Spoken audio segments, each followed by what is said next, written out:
his wife's ex-fling started showing up at their church, and he's wrecking him in basketball, and then he takes over his position as praise leader. Like, like like if that happened at the church I used to go to, shout outs to Island ECC, I feel like that would have been like a whole thing. Like that would have been like months of like just things. Like just Beef. yeah, beef. Yeah, essentially beef, yeah.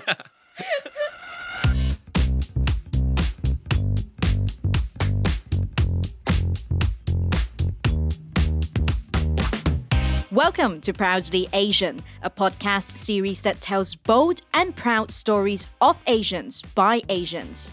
I'm Isabel Wong, a financial journalist who wants to uncover the many Asian stories around us that are waiting to be told. There's never just one way to look at Asians. This podcast will take you through a deep dive into the life stories, struggles, and triumphs of young Asians around the world.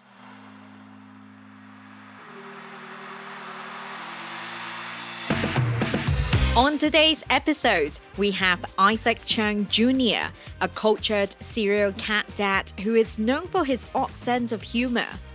Born and raised in Hong Kong, Isaac is known for his legendary love for the movie Jupiter Ascending and can be found rewatching the movie and discussing its various plot points with anyone who will listen. He talks to us about his take on Netflix show Beef, buying Channing Tatum's ears, and Asian movies you should not miss.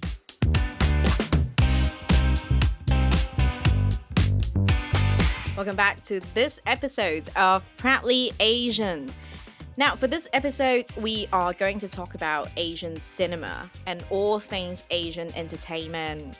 And I have basically put off talking about this topic for the longest time because of two reasons.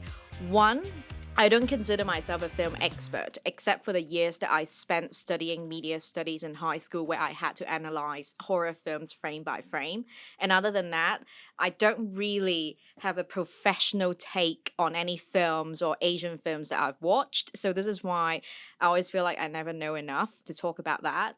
And the second reason is I also feel like I don't think I've seen enough Asian production to give a more like holistic analysis about this topic. But you know what? We decided to go ahead with it because this episode is not going to be a holistic analysis of the whole history of Asian cinema, entertainment. It's really just personal takes, personal sharings about the movies and shows that we have watched recently, what we like about them or what we don't like about them.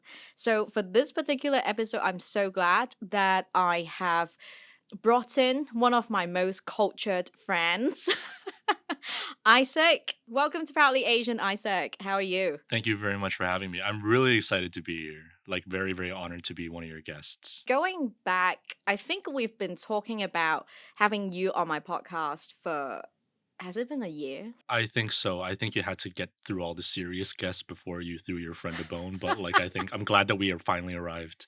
Or you can see it in a way that I've been trying to build an awesome portfolio so you'll come on. Nah, you could have had no portfolio. And for those who are watching our video recap on YouTube, you'll see that Isaac is wearing a really cool head accessory. Can you tell us a little bit about that? Of course. Well, this is the headband from the Karate Kid. It's the Miyagi-Do headband.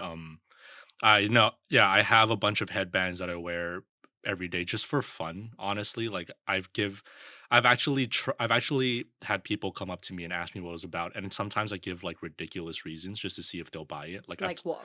I've told numerous people that I am descended from a Japanese clan, and that the headband that I'm wearing is essentially like my family pattern or the family colors.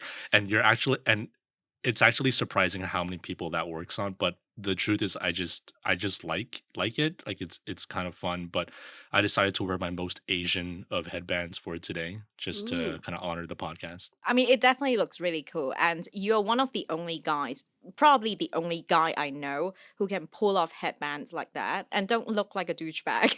You're very kind, but I mean, I think the credit goes to whatever white guy on in California started wearing this like 20 or 25 years ago. And for those who are looking to have any professional takes on Asian cinema, if that's what you're expecting from this episode, you can stop listening now because we honestly don't know where this conversation is going to go. Like, we might end up crying, we might end up laughing for 40 minutes straight. And we also have our gin and tonic with us. So let us take a sip. Cheers. Cheers, Izzy. Now, before we get into the crying part of the conversation, why don't you tell us a little bit about yourself? Start with a quick introduction, let our listeners know more about you. So, Isaac, who are you? What are you? And where did you grow up? Yeah, of course. My name is Isaac. I was born and raised here in Hong Kong. I've actually never left here, like aside from some work excursions where I've had to work somewhere else for a couple weeks or months. I've spent my entire life here, high school here, university here, where I met you. Um, yeah.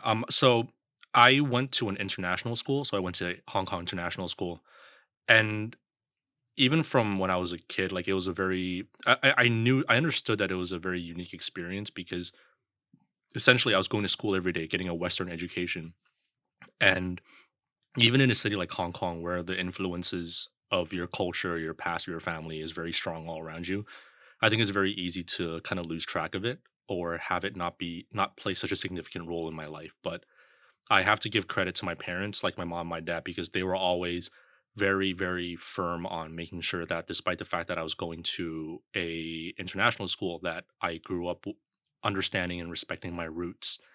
Yeah, and I'm the oldest of three brothers, so yeah, it's like it's a lot of different elements at play, and I'm sure you understand. The eldest son of the, and my father was the eldest son himself of his branch of the family, and kind of having to balance, where you go to school and like what you want to do for what you want to do in your life, but also adhering to your family values, adhering to your family responsibilities, and all that kind of stuff. So yeah, I mean, I've spent my entire life here. I came here to HKU for journalism. I did not become a journalist. Instead, I have been working in startups pretty much basically since I graduated, and I'm still working at a startup. But on occasion, I have been known to watch movies or TV, so I guess I can give some sort of opinion. I mean, like I said, you're my most cultured friend. You also do a bit of poetry as well, which is something like I'm like, who does that? But I mean, it takes a certain genius to do that. I mean, not everyone knows how to play with words, which is something that I have so much respect for. And just to tease you or embarrass you a little bit, actually, one of the earliest memories I have about you, I think it was right before some sort of interview or like meetings for debate society. And then I bumped into you at one of the cafes, and then we were both waiting for our turn for that meetup, right? And then what did I actually ask you? You asked me how did the interview go? Like, was it hard? And Yeah. then you actually responded with a straight face, saying that it's not hard. I do this all the time. And then I was like, whoa, like. You've told me that story before. I honestly don't know why I responded like that. I don't know if I was tired or if I was just being a particular ass that day, but God, like I don't know why I said that. I really No. don't know why I said that. We all had those moments. We all we were young. And then eventually I don't know what happens. Like, I mean, I actually thought that you were an ass for a little while until I don't know how. Something magical happened and we became good friends since. Or maybe it was your strategy. Like, you start off like a dick and then anything else will make you just a nicer person, right? Oh God, I cannot speak to that. But the other thing that I always tease you about is your. I don't even know how to describe it. You, of all people, are, can I say, obsessed of this really weird movie. Starts by Channing Tatum and also Mila Kunis, Jupiter Ascending. Yes. A movie that I started and couldn't make it past the first 20 minutes. And on one occasion that I realized you were a big fan of that. And ever since, that's all I tease you about. Can you tell us a little bit more about your obsession with Jupiter Ascending? Why? Just why? Yes, of course. So for everyone who is listening and then does not know what Jupiter Ascending is, which I'm assuming is a huge portion of you, it's a modern retelling of The Wizard of Oz. That's why Channing Tatum's a dog wolf hybrid, is because he's Toto and Mila Kunis is Dorothy. So it's a very, very, very expensively made sci-fi blockbuster. I forget which year exactly, but I want to say like 2014 or something, made by the Wachowski siblings. So they're the same people that did The Matrix and Speed Racer. A lot of huge cultural touchstones. And the reason why I love this movie is because, and it's one of my top five favorite movies, specifically for the reason that it is a sci-fi blockbuster released after decades of sci-fi blockbusters that makes the wrong decision at every single point of the movie. Like it's absolutely fantastic. Like they introduce characters that disappear for no reason. They have plot points that don't go anywhere. They have entire scenes where characters will just stand and talk for like 10 minutes, or like they'll be walking and talking for like 10, 15 minutes. And it has so many fun performances. Like Eddie Redmayne, the same year he won the Oscar for The Danish Girl, he plays one of the alien characters in this movie, and he's either whispering or screaming his ass off during the movie. It is absolutely fantastic.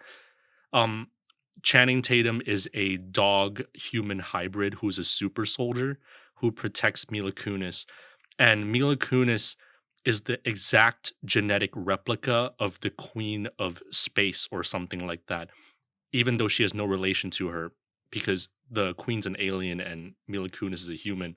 But because she has the exact DNA or same genetic structure, she is technically the heir to the entire empire. So basically, the queen's children try to hunt her down and steal her claim. One of them even tries to marry her, and then the end is, yeah. I mean, like it's a thoroughly difficult movie to explain. It's just so weird. Like there's so many weird things about it. Like the second and third act are pretty much identical.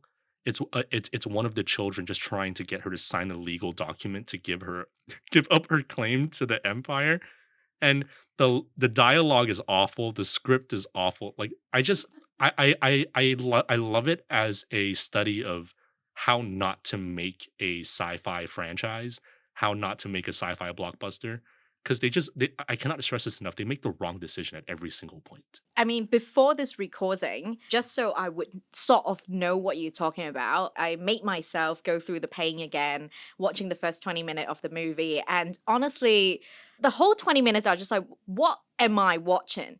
You know, the opening scene, like you mentioned, there are just like three different openings. And then what I found the most confusing was that at this point, Mila Kunis was washing the toilet bowl. And the next shot, they cut to the title. Why? I mean, normally for cutting to the title, I would expect some sort of epic event. For example, something hits the earth or something explodes. But then it's like Mila Kunis washing the toilet bowl.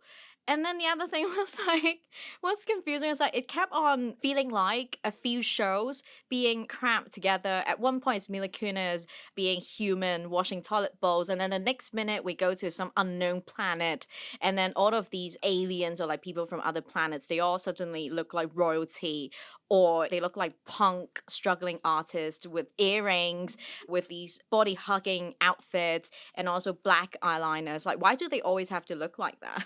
It has like a third grader's understanding of like what an alien's supposed to look like. So a third grader would be like, yeah, it's just like a human, but like they dress weird or whatever.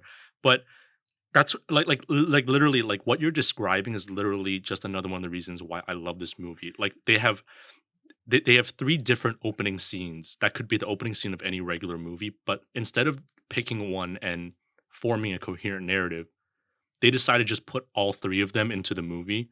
Like nothing really makes sense, and I just really love this movie, and I actually love it to the point where the Wachowskis were actually auctioning some of their props um online, like I think maybe like a year ago. So they were auctioning props from like the Matrix and like Speed Racer and whatever. And among those props were, because Channing Tatum in the movie plays a wolf human hybrid, he has like wolf like ears. So one of the items being auctioned were Channing Tatum's prosthetic ears, and the price wasn't like insane, but I actually bid on it. Yeah, No. and then this asshole online just kept upbidding me. So for 15 minutes, I was like trying to outbid a random stranger on the internet for these fucking ears from this god awful movie. And I finally beat him at a higher price than I wanted, but like literally in my house right now, inside a glass case on a stand, are the exact prosthetic wolf ears that Channing Tatum wore in the movie. I love this movie so much. It is so stupid. I cannot emphasize how much I love this movie. So, in your house right now, you have like a pair of ears that Channing Tatum himself actually wore for the production. Yes. Like Channing Tatum. Yeah, 100%. Like I'm not even shitting you. I can show you a photo later. Yes, please. Yes. I need to go see them. I'm gonna invite myself to your house just to see them. You are, you're very welcome to pay homage to Channing Tatum's ears anytime you want. Oh my god, it's real. Like we got the guy who can actually talk about Jupiter ascending. But from what you just mentioned to us, right? There's so much to talk about just for one movie. So we did joke about that you could essentially start a podcast about Jupiter ascending and no one will actually fight you for being the person who's qualified to talk about the movie and starting a show about it, right? So when are you actually going to start this podcast? I know I've been talking about it for like a little bit, like kind of like as a half joke, but the real reason that I haven't done anything with it, well, number one, starting a podcast is monstrously time consuming and effort consuming. So again, props to you for doing what you do. But the second thing is I feel like I haven't found like the right angle because it's clearly going to be a stupid podcast. Like it's just going to be me like putting people like you on, and it's just like people I have forced to watch Jupiter Ascending, having to talk for like what like a half hour about this stupid fucking movie. But like I just don't think I've found like the right angle to approach it yet. But it is like it is kind of like a half joke that I've always been thinking about. I don't know, maybe soon. I don't know. Until you launch that podcast, I'm still going to tease you about it. I'm still going to low key embarrass you about it until you actually launch that podcast. And for those who are listening, if you ever find a podcast about Jupiter ascending, is there even such podcast around? I'd be really alarmed if there was. Like, I'd be alarmed that there's one more idiot on the planet that likes this movie as much as I do. If there's someone like that, then I guess you probably have to fly over to wherever he or she is and meet that person. Most definitely. Yeah, but that's not all we're going to talk about for this episode. I also realized Jupiter Ascending is not Asian cinema. So if you feel catfished by now, we're gonna go into what we claim we're gonna talk about during this episode. Now, going back to Asian entertainment and cinema, right? We have a lot to talk about. Obviously, lately, one of the standout Asian entertainment and production will definitely be Netflix Beef. And before the recording of this episode, you also sent me a list of classic Asian movies you sort of wanted me to watch as homework. And I was so pleasantly surprised by all of the movies that you made me watch. And I can't wait to talk about it. But before we get started, let's talk beef.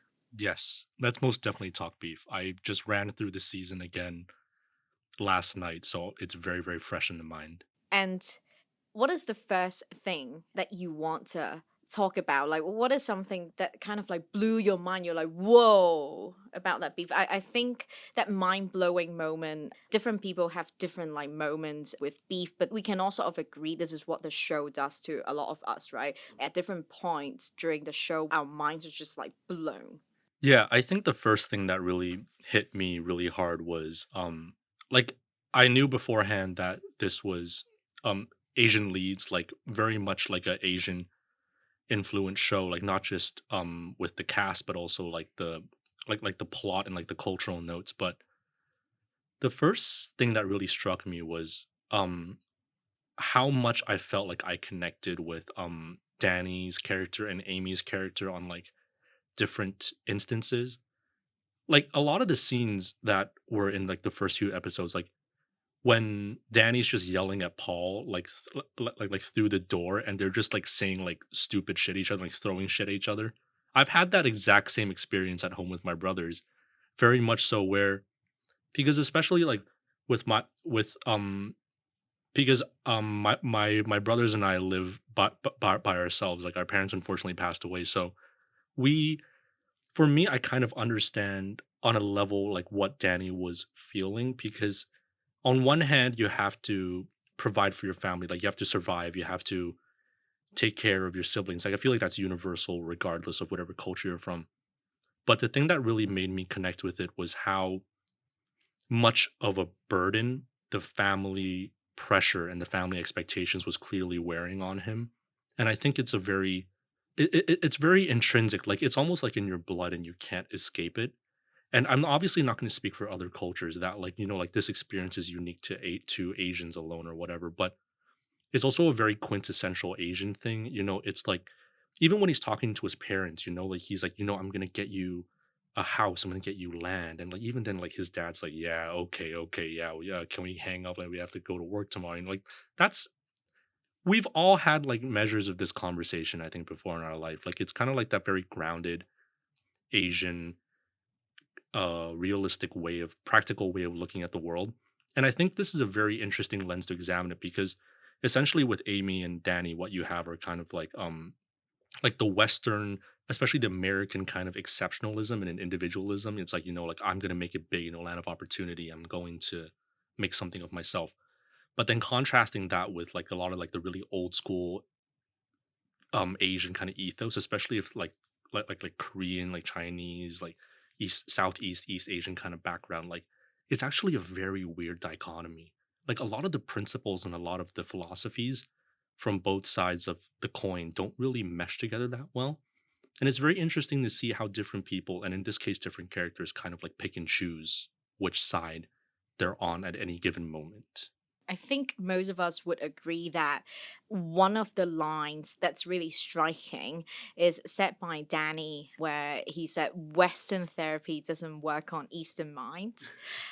And there's also this other scene, right? I mean, like, throughout the show, we see characters like Amy is sort of treading between that, like, Western and Eastern values or solutions. But then Danny is sort of this really obvious character who is against that Western values, right? For example, there are some like scenes. One of these scenes that I find really funny is that chasing scene, where he's chasing Paul, his brother, through the staircase in the hotel, and then Paul was literally screaming something like I'm not going to do things your way anymore, and then Danny literally say that's a white devil talking, and then I laughed out loud.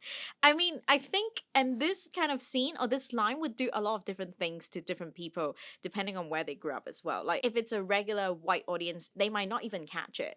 But for us, like, we laughed because there was a bit of that understanding of knowing that growing up Asian, we are so used to hearing both sides, the eastern side and the western side. And the western side is always like, I mean, we are always somehow like programmed to think western values, standards, solutions are sort of better than Asian.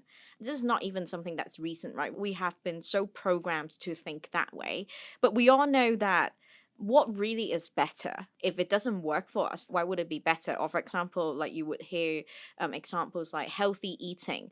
In the Western standards, they would tell us to stop eating rice, stop eating noodles. But then good luck telling an Asian person stop eating rice just to be healthy. So it's a lot in that one line. I don't know if you caught that. The thing is, like, I also find the setting of it being in Los Angeles very interesting, especially between the characters of Amy and Danny. Like Amy's, she's also a business owner, but like she's clearly having a lot more success than Danny is at that certain point in time. And especially for us here in Hong Kong, I think it provides a very not exact, but like a very similar lens, because the level of differences in social strata that exist in Los Angeles, shit, that exists here. And if anything, it's more amplified because it not only are like the differences in wealth possibly even more pronounced, but like you pack it into a very small area, like it's being rubbed in your face every single day. And like just the fact that like you said, like Danny is desperately trying to balance both sides of the coin at the same time, but but his culture and his family values, everything is so ingrained in his blood. Like even just like the off sentences he says, like even to Paul, it's like you need to stop like screwing around with this. You got to go like to church and find yourself a nice Korean woman. Well, and like just stuff like that. Like that's not stuff that's very easily removable from your own identity, especially if you're kind of in a situation where he's like where you're the oldest son. Like that's very ingrained. I think that's why I related to him so much, because the frustration that he feels just having to deal with shit every single day, like whether that's externally or internally, like it doesn't matter what your family's setup is, you're always going to get shit. You're going to get shit from like 15 different directions, not to even mention the amount of shit you'll get from work, from life, from friends, from people you date, whatever. That kind of suppressed rage of having to not only be the good son, the good family member, but to have to be the good employee, yeah, the good member of society, and in his case, since they're in America, the good representation of the model minority. Like the amount, like I feel it on a certain level, but at least where we benefit from being here is that we are at least still in an Asian city. We're still in a city where Asians are the majority. For him, like I have had friends have similar experiences like that, and I just can't imagine how alienating or how isolating it can be. And of course, you're going to start feeling resentment. You're going to start feeling rage. And then it's just, I mean, I feel like that's the whole conflict within the entire movie. It's like, yeah, I know I'm supposed to do this, but I'm so fucking pissed. I'm so fucking pissed because that woman flipped me off in traffic, or she said she painted over my truck. And I think it's kind of interesting that in the whole movie, they're the two they're the two primary Asian characters, and they're really only comfortable exacting violence and anger towards each other. Like it's never to anyone else. Even when other characters, even if they're of different ethnicities, push them right to the edge. You can see it in their faces because Stephen Yun and Ali Wong do an absolutely phenomenal job in this series. Like they don't break and they try their best not to break. But then this is like their one release valve. And I guess I don't know if that means like that's the only kind of like socially acceptable or acceptable to them way to like express it. But I found that to be quite an interesting dichotomy. For Danny, Stephen Yeun's character, right? You can kind of coin him as the victim of all these that's happening around him. I mean, there are moments where he would say, I think during this scene where he attempts suicide, or in the very beginning of the show, he would always say, there's always something. There's always something bad happening around him. While I would say we aren't in the same kind of situation as Danny, the character, but then we all can sort of relate to that emotion, not just from being Asian, but just from being human, in the sense of when we experience a streak of bad luck, it's so easy for us to go into dark places. And I don't know why, seeing him playing out those emotions, it just really hit me. But then at the same time, like Amy, you could also say she's somehow a victim, but then she's also successful in that system. So she also goes through that pressure of like, she can't even openly say she's a victim because people will ask her, what are you talking about? You're successful. Like, you made it. You don't have the right to complain. So it's so interesting, like, even though they might be coming from two different worlds in terms of like social status and income level, we also see them both struggling kind of the same type of pain, the same type of depressive symptoms coming from the pressure of being the firstborn, having to lead by example, right? Like the reason why this series really hit home for me, like it wasn't just the fact that they're Asian leads. Like I'm not a toddler. Like I'm not just gonna like something because Asian people are starring in it. But like it's very much so like, you know, like this, like the stuff. There was a line that Paul said to Danny, which basically essentially boils down to like the reason that you're so miserable is because you pigeonhole yourself into all these arbitrary bullshit rules and customs and all that kind of shit. And like again, like that's pretty much almost word for word a conversation I've had exactly with my little brothers. It's like I've been in that situation where it feels like you have to work your ass off and it's still not enough just to keep yourself and keep your family or whatever it is afloat.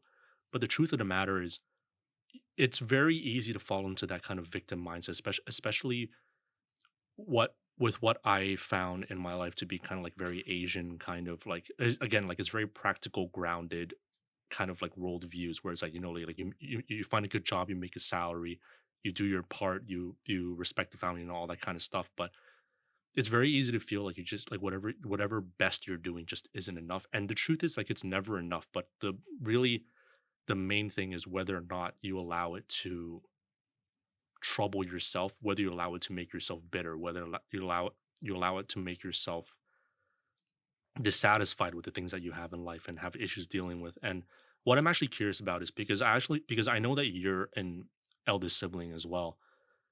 The thing that I definitely picked on most was just how you feel like whatever the best you're doing for your family, for yourself, for your siblings are just never enough. And I'm actually curious as to what like have you felt like that before and what you think about that? I have two little sisters. From their point of view, I think even since we were very young, I think they think of me as some sort of, it's embarrassing to say that, but they think of me as some sort of role model, as a saint. I can do no wrong. Everything I do would be perfect to them.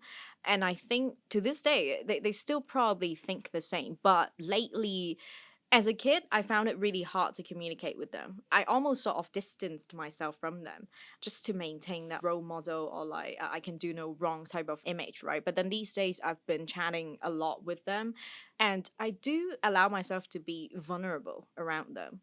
Telling them that whatever that they're going through, like they could go through some shit because they're adults now. They also have their own stress with work, with relationships, with friends. And then I would always tell them, like, whatever you're going through, I've gone through.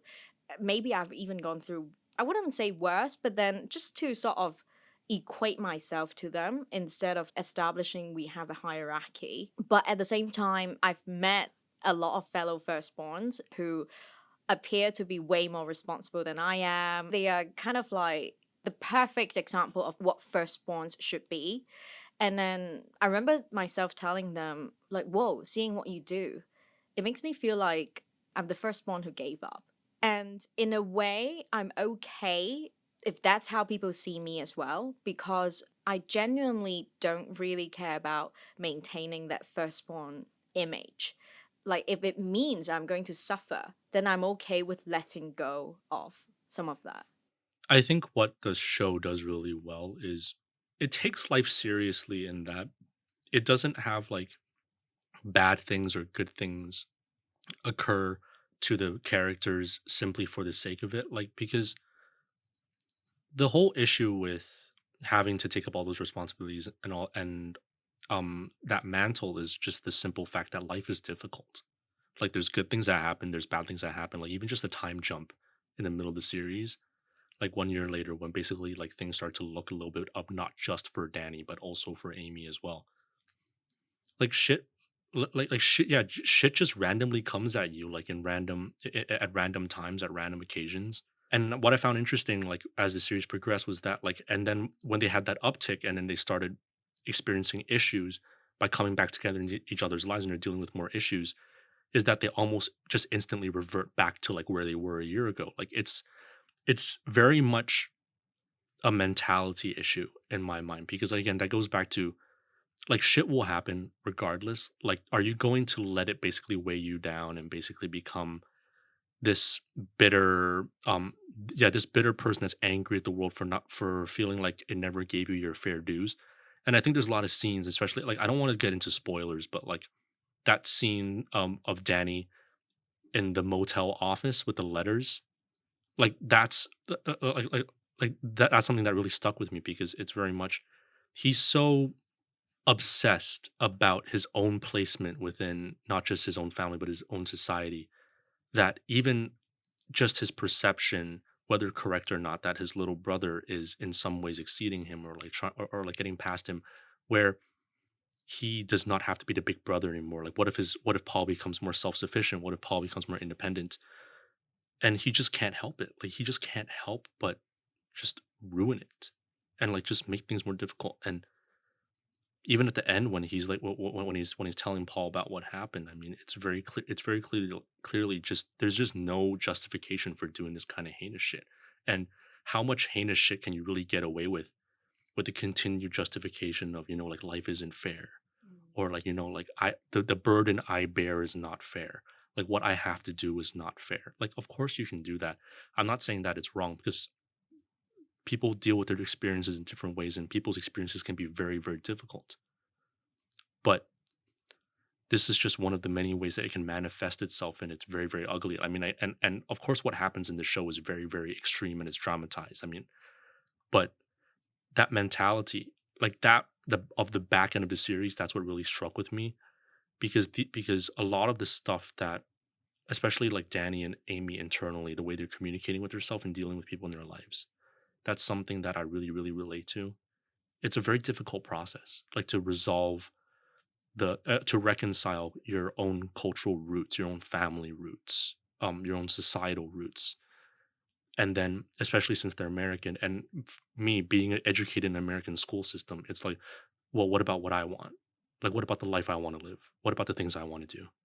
Like, what if I don't want to be the big brother? Like, what if I don't want to be the good son? Like, what if I don't want to be all these things? But these things don't exist separately. Like, they're not mutually exclusive. Like, you have to reconcile them some way within yourself, I feel. It's so true what you mentioned about the victim mindset, because I think we kind of explored that in a recent episode where we talked to Malaysian actor Ryan. A lot of the people online, when we first mentioned the word victim mindset, they thought we were talking about gaslighting ourselves. That's not what we're trying to talk about. Essentially, like the victim mindset, or like, this topic here, we're trying to explore that there's really no denying that we all fall victims for a certain like misfortune, for example, like racism, systemic racism. There's no denying that Asians, black community, ethnic minorities have all been victims of racism.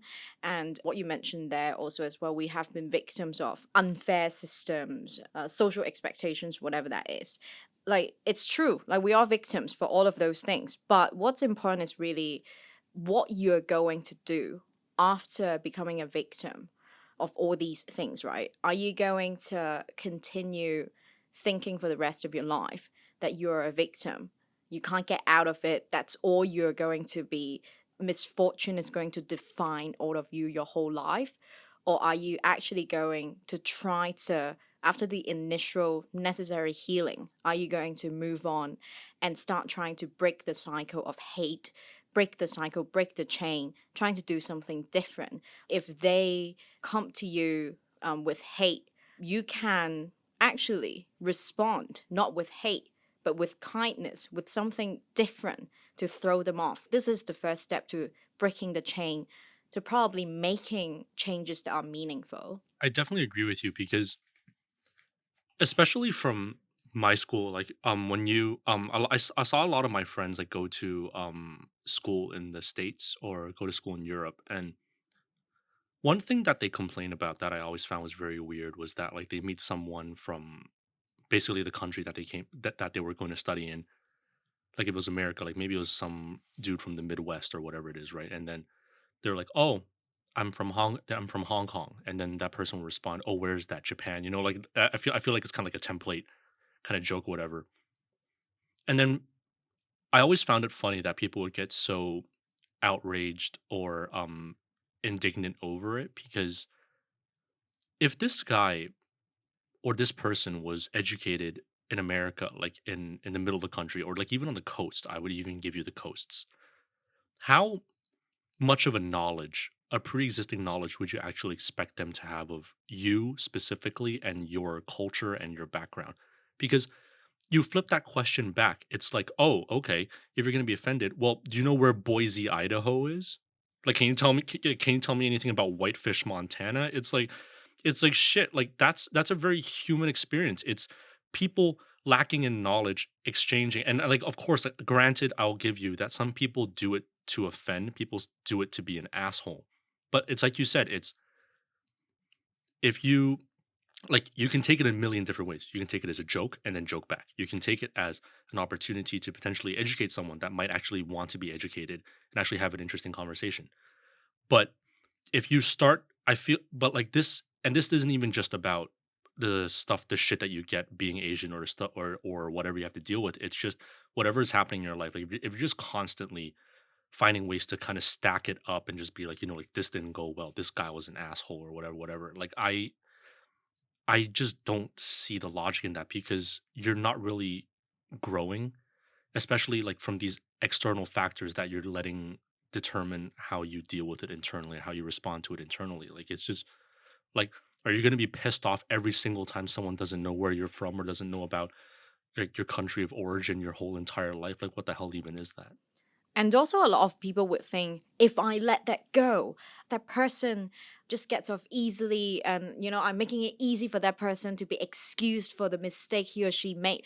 But you're doing this, you're letting it go, you're moving on for yourself, for your own mental health. Because maybe that person did not really mean any harm. You're not gonna let that tiny incident hold you prisoner emotionally, right?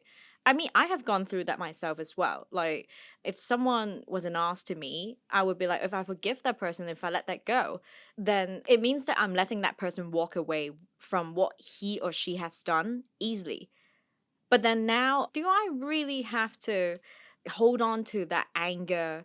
Because, like, essentially, you're prolonging that suffering. Like, the best revenge is really you just move on, live your best life, be a better person, don't really reciprocate what you received. But going back to beef, I'm curious, do you have a favorite scene? My favorite scene was probably when Stephen Yoon's character Danny goes back to church for the first time and he breaks down during worship. Because to me, that's almost like just that's him uh, absolving himself of his demons that he has been steadily collecting his entire life. And you kind of see him throughout the series kind of early on in what's happening, that he's not very Christian, he's not a very devout Christian. Like he espouses the values and he adheres to the tenets because it's very much a familial, or it's a very much a cultural thing. But the second he's back in church, like whether or not that's because of the roots that his family's kind of laid in his life, like he just can't help it. Like he breaks down and he has a really cathartic experience. And you can see in like the later episodes, like he's getting more and more involved in church. Now you can question like what his motivations are, especially with what unfolds in the plot. But regardless of what he was hoping to gain out of it, like even just in the scenes that we see him in, he is to some extent sincerely participating in the church. And I also connect with that as well because my family's very, very Christian. Like one of my uncles quit being a barrister to become a pastor. Like my grandma constantly, like the way she describes it as, this is my tithe back to God, that like I have donated my son back to like his service. Like that's how Christian my family is. And I'm not a Christian. I'm not really religious, but I've had that exact same experience, like not to the extent of that Stephen Yun has, but like I've been back at church just to visit, or like even when I was back in church a couple years ago when I was trying to reconnect with the faith, and just being back in that moment, like it's nostalgia, it's memories, it's your family, it's everything. Like it ties back into it, and for him to be back in that kind of comfortable space that he that like he's like he has issues, but he's kind of like a rock throughout the entire series and episodes we see so far. He breaks down there. I connect with that. Like I understand that. I understand just not even really understanding why, but like it's just, like your grandmother's been taking you to church since 3. You've had that neural pathway built since you were 3. Of course you're going to get emotional about it. It's funny you mentioned the church part being your favorite scene because one of my favorite scenes, it's also related to the church that Stephen Yeun's character goes to. But this one is less emotional. It's funny. It's that basketball match. Like Edwin, the character Edwin, which is that praise team leader, right? And then he's also the husband of Stephen Yeun's character's ex-girlfriend or ex-fling. The whole time, like he's been portrayed as this like very wholesome, can do no wrong type of character, like very loving. But then like normally when you see these characters, you're just gonna like it's like, hold on a second, what's wrong with this guy? And then that basketball scene is the beginning of showing us what's wrong with this guy, because essentially it was like he was gonna go for his shoot, and then he said like, for the Lord, he missed. And then what's the next one? Like, word of God. And then he also missed. And you know, he's supposed to be so wholesome. You know, character like him would not even swear, right? But then it was just so funny seeing him losing it at the basketball match, and then in the end he was starting to drop the F-bombs. So I don't know, I just found it really funny. And it feels like a lot of us, I think at some point we know a friend or two who goes to church, or we've been to churches ourselves, right? And then we kind of know a guy or two like him. It's funny you mentioned that because that scene actually reminded me of another Asian work, Kim's Convenience, because like the ties, like it's not just that it's Korean Christianity that's being like portrayed, but it's also Kim's Convenience also does another thing where like with Pastor Nina, they almost go out of their way to remind you that she's a human. Like when something bad happens to her, like she gets frustrated, or like when her members of her congregation are like too nice to her, she's like, I'm just your pastor, like chill, like I'm human too, like I have all these things that I deal with." And then yeah, like I just found that to be really funny. I don't know if that's like I obviously don't know enough about like a Korean culture or Korean Christianity to really make a definitive statement, but like I found it very interesting that those were the two that really stuck out in my mind. It's just like, yeah, of course this dude's pissed. His wife's ex fling started showing up at their church, and he's wrecking him in basketball. And then he takes over his position as praise leader. Like, like, like if that happened at the church I used to go to, shout outs to Island ECC, I feel like that would have been like a whole thing. Like that would have been like months of like just things. Like just Beef. yeah, beef. Yeah, essentially beef. Yeah. Yeah, I mean, there's so much to talk about beef, but unfortunately, we have to move on. But I think one thing we can all agree about beef, despite everything that's been going on, is that this show, except for the really, really dramatic events, especially in the final episode, like we can conclude that they are not really exaggerating.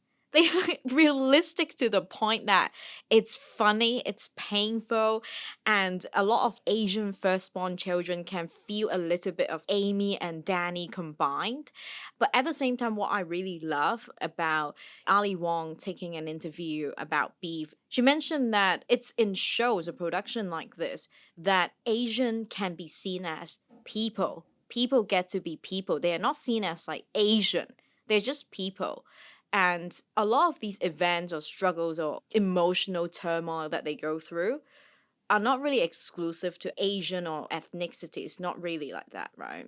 No, I completely agree with you. I think it's just the fact that it's a really, really well done show. Like A24 makes fantastic work. And even just this whole series, like it's it's very much a movie that it's a show that could have been a movie, but they released on Netflix this whole 10-parter, very Asian dominated, very dominated by Asian culture. This could have went a number of different ways, but I think it's the painstaking attention that they paid to not only making sure all the cultural beats were hitting in the right place, but yeah, they just really, I just felt like they really busted their ass to make a really, really good show. And it's a good show, like you said, like it's a good show regardless of whether or not you're Asian. You can draw different things from it.